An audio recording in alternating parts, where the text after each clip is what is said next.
Chapter 71. The limo took Max and Ben to the far west side of Manhattan, to Max's old neighborhood, to her old home. The stalls, the horse stables where Max had squatted with the other homeless people. "I bought the place for Mr. Sammy Monk," said the benefactor. "Gave him twice what he was asking for. I found most of the horses new homes upstate.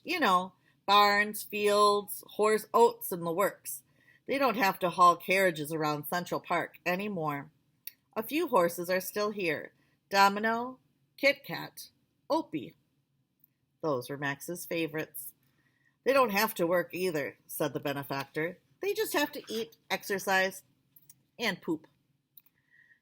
"Is Mr. Kennedy still here?" asked Max. "What about Mrs. Rabinowitz?" "No, we found them apartments after they had that little run-in with Dr. Zim."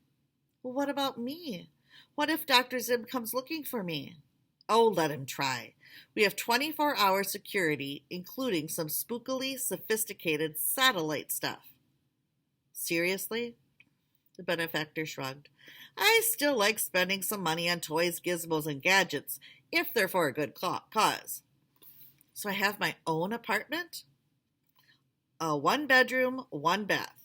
We've set this up as a transitional housing for folks who might be going through a rough patch in their lives, like Mr. Kennedy and Mrs. Rabinowitz were before my associates found them steady, good-paying jobs and more permanent housing. We also have 2- and 3-bedroom units for families. Oh, and Max?" "Yeah?" "The heat inside is incredible. We used your idea, the green gas mill. It's one of the reasons we keep a few horses downstairs on the first floor. We need their manure." When the benefactor showed Max her her brand new sunny apartment, she was overcome with joy. And here's an illustration.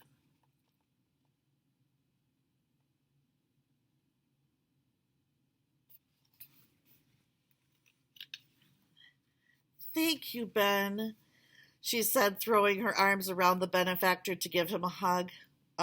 You're welcome," he said, patting her on the back and breaking the hug as quickly as he could. "Not really a hugger. Sorry." "No worries. So, Max," asked the benefactor after that awkward hug, "are you ready to solve your next problem?" "I think so." "It'll be a tough one. Maybe something as huge as the international water crisis. Nobody's been able to solve that one. Then it's time to try solving an old problem with some new thinking. Kids are good at that. After all, imagination is more important than knowledge." The benefactor smiled. "Albert Einstein said that."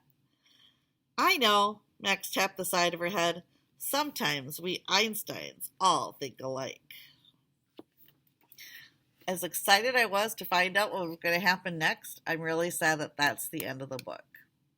But remember, it's just the first book in a series by James Patterson.